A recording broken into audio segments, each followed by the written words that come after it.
Juin 2021. Le président de la transition arrive au pouvoir dans un contexte de crise particulièrement difficile et complexe. Je jure devant Dieu et le peuple malien. Entre guerre contre le terrorisme avec une armée en manque de tout, pression internationale et tensions sociopolitiques, le Mali en 2021 était quasiment au bord du gouffre. 5 ans après, qu'est-ce qui a changé avec le président Assimi Goïta?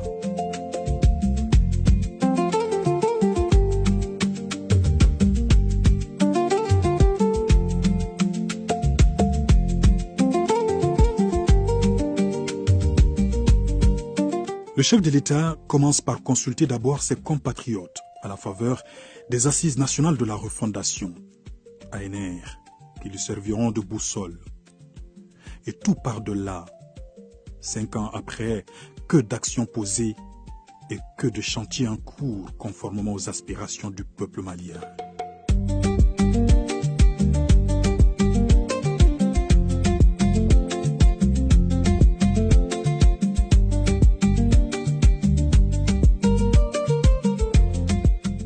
Dans le cadre de la modernisation et du renforcement du maillage sécuritaire à travers le pays, plusieurs nouvelles infrastructures ont été construites. Des camps militaires sont inaugurés dans de nombreuses villes stratégiques en vue de rapprocher l'armée des populations et réduire les délais d'intervention face aux menaces. Des dizaines de nouveaux commissariats de police, de brigades territoriales et de postes de sécurité sont aussi opérationnels un peu partout au Mali.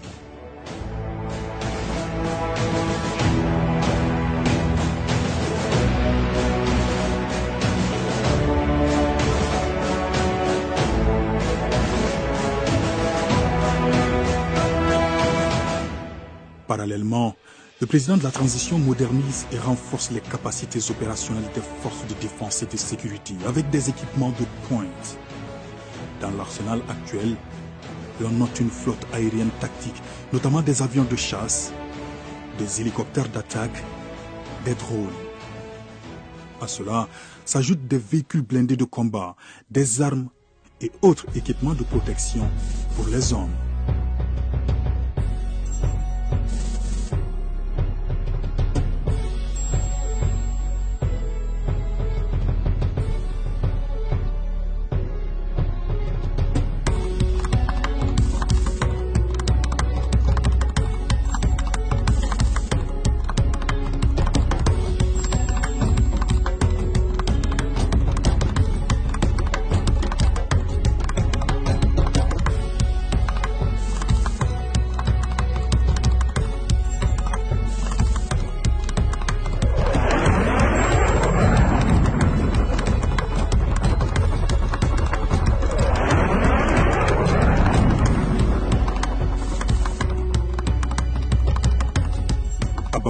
Et à l'intérieur du pays, un vaste programme présidentiel est en cours de réalisation. La construction en même temps de 15 hôpitaux de district, une première au Mali.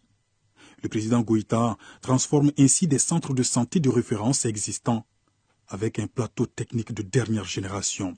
Ces hôpitaux de district viendront surtout désengorger les structures tertiaires de niveau national, réduire les évacuations sanitaires et rapprocher les soins de qualité de la population.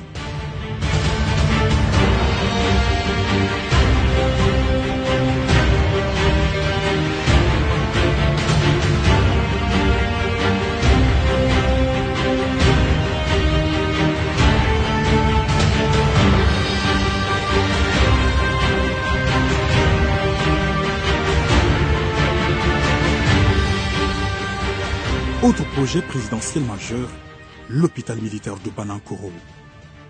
Ce centre hospitalier ultramoderne de 4e génération est construit sur 15 hectares. Le président de la transition affiche là sa ferme volonté de bâtir un système de santé solide, moderne et surtout souverain, capable de répondre aux besoins pressants des populations civiles et militaires. Cet hôpital militaire de haut standing disposera d'un large éventail de spécialités médicales et chirurgicales avec un plateau technique de pointe.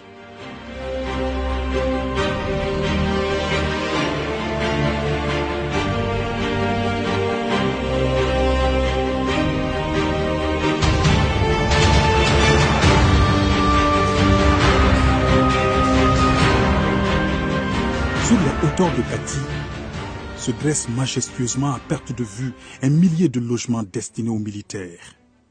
Première phase d'un projet présidentiel de 4000 logements. Ce programme immobilier vise à améliorer les conditions de vie des forces de défense et de sécurité, conformément à la vision du chef de l'État. Ces logements sont de type F3 et F4, bâtis sur 34 hectares. Ces travaux sont exécutés par des entreprises maliennes et entièrement financés sur budget national.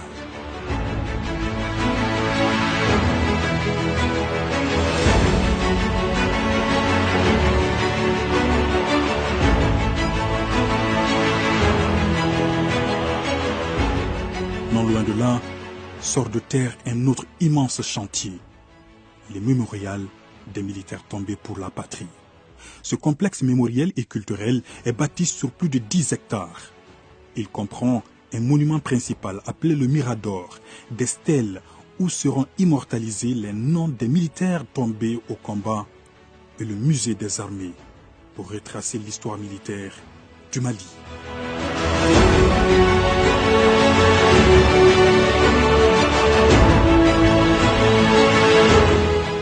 Le président de la transition accorde aussi une attention particulière aux enfants dont les parents ont sacrifié leur vie pour la nation.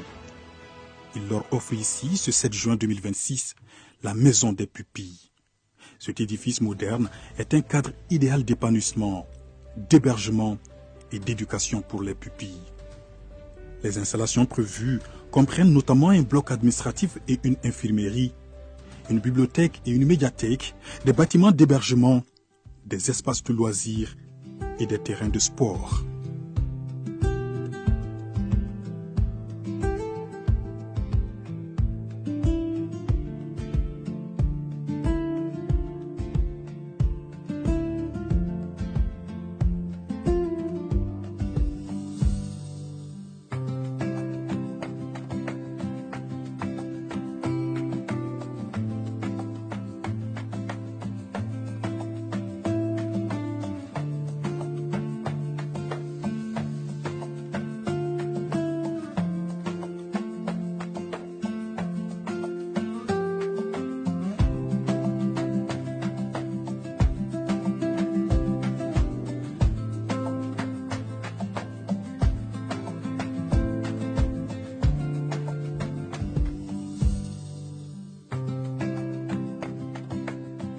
Autre haut lieu d'épanouissement et d'expression du talent de la jeunesse malienne, le Centre d'intelligence artificielle et de robotique, CIER Mali. Ce pôle scientifique et technologique d'excellence en construction à Kati est voulu par le président Goïta pour inscrire le Mali dans la dynamique mondiale de l'intelligence artificielle. L'objectif est de former une véritable élite scientifique nationale afin de développer des capacités locales de création de solutions et d'innovation adaptées aux réalités économiques et sociales du pays.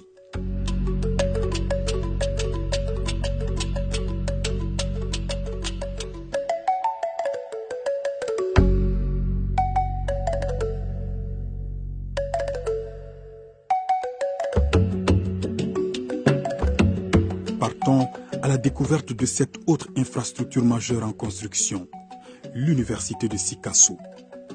Ce pôle pluridisciplinaire moderne est spécialisé dans le développement rural, l'agronomie et les sciences vétérinaires. C'est en vue de soutenir la souveraineté alimentaire et le développement agricole du pays. Le complexe universitaire propose ainsi plusieurs filières professionnelles, notamment à l'Institut universitaire pour le développement rural ou à la faculté des sciences agronomiques et vétérinaires.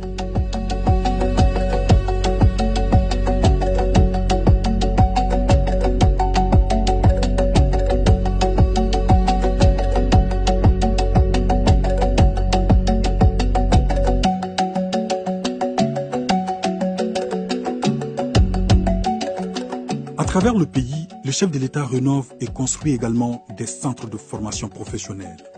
Objectif, améliorer la qualité de la main-d'œuvre et favoriser la création d'opportunités durables au profit de l'économie locale.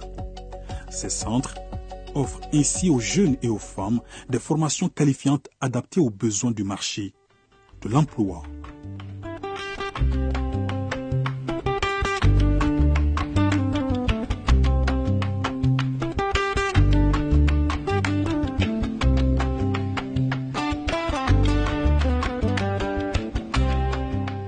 La gouvernance Assimi Goïta, c'est aussi la promotion des sports. À travers le Mali, les infrastructures sportives sont en construction ou en rénovation. À Bamako, l'on a le stade du 26 mars, le stade Mamadou Konaté, le stade Omnisport Modibo Keïta, le palais des sports Salamatou Maïga ou encore le centre sportif d'élite Ousmane Traoré de Kabbalah. À cela s'ajoute le lancement des travaux de l'Arena, la rénovation des stades de Kaï, Koulikoro, Sikasso, Ségou, Mopti, Kati. La liste est longue. Et beaucoup de ces stades sont à ce jour homologués par la CAF.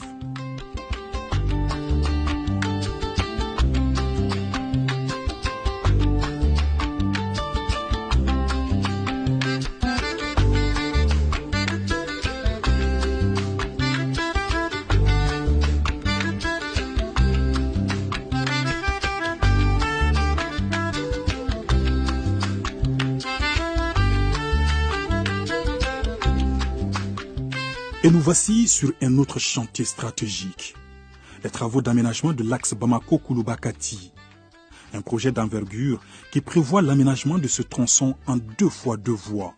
Le but pour le président Goïta est de moderniser les infrastructures, faciliter l'accès aux centres de santé, réduire les accidents et améliorer la mobilité entre la capitale et la ville garnison de Kati.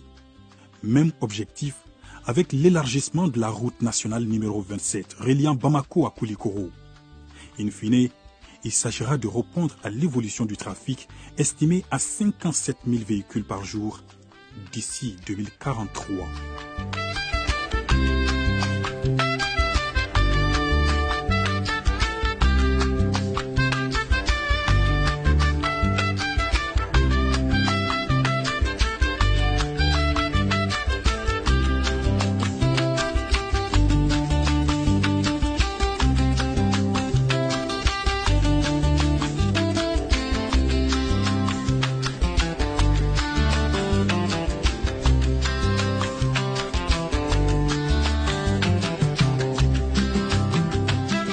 Les Maliens retiendront également l'inauguration par le président de la transition de 2 mines de lithium, à Goulamina et à Bougouni, ce qui positionne le pays comme une puissance stratégique de l'exploitation des ressources minérales. Aujourd'hui, les 2 mines permettent au Mali de projeter une production de près de 590 000 tonnes de concentré de spodumène, avec à la clé des centaines d'emplois directs et indirects créés. Parallèlement, il est entamé la construction de la toute première raffinerie nationale d'or à Bamako-Sénou. D'une capacité de transformation de 200 tonnes par an, ce projet vise à affiner localement l'or extrait dans le pays, renforçant ainsi la souveraineté économique de l'État.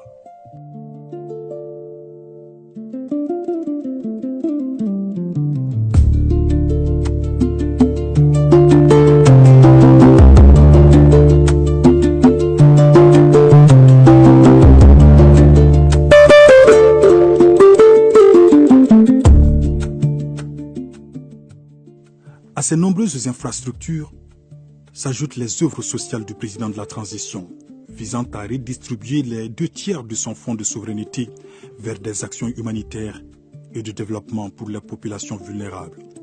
Les réalisations touchent entre autres l'accès à l'eau potable avec près de 600 forages réalisés un peu partout au Mali à ce jour, la santé et l'énergie avec l'électrification des centres de santé et des hôpitaux du pays, l'aide humanitaire avec la distribution régulière de kits de vivres et non-vivres au profit des nécessiteux.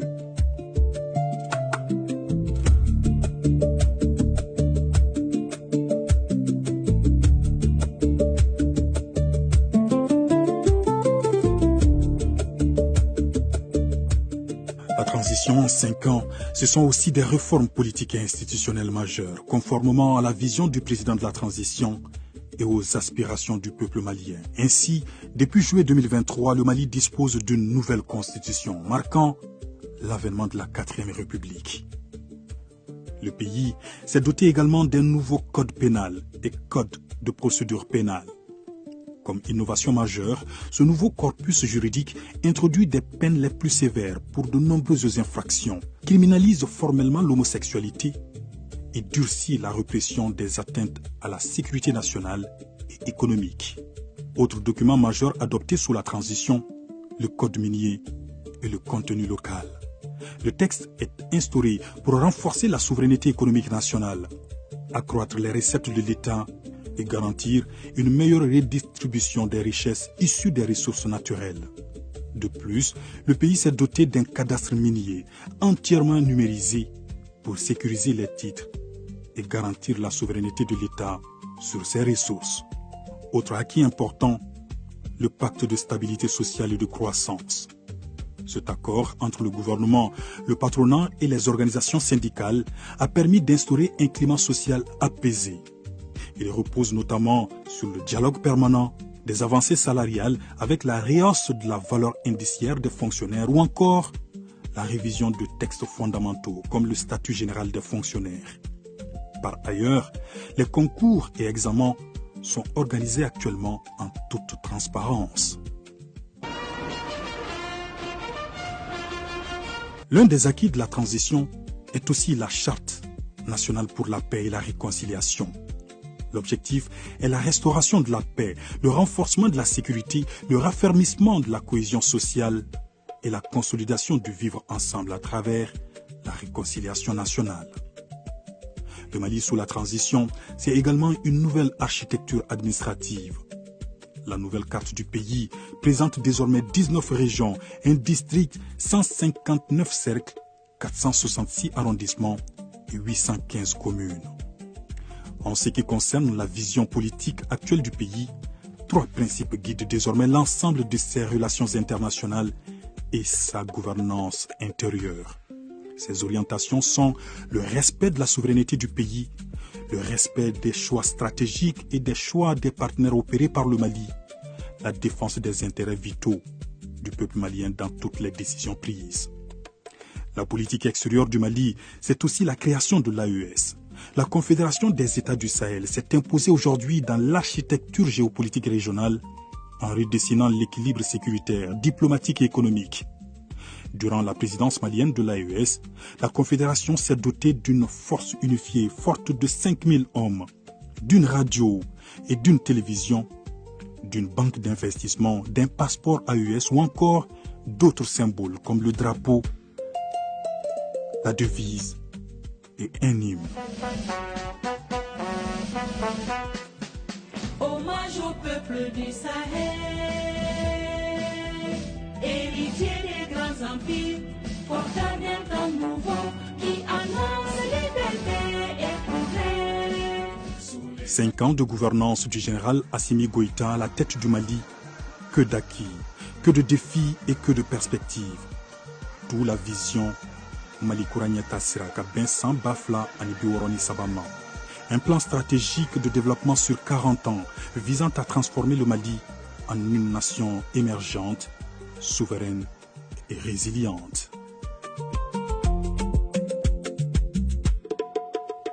Entre défense et sécurité nationale, développement et diplomatie, le Mali reste debout face à l'adversité et à la menace permanente. Et pour le président de la transition, le peuple malien demeure la boussole et le centre de gravité de toutes ses actions, d'où son appel au quotidien à l'union sacrée et à la cohésion nationale.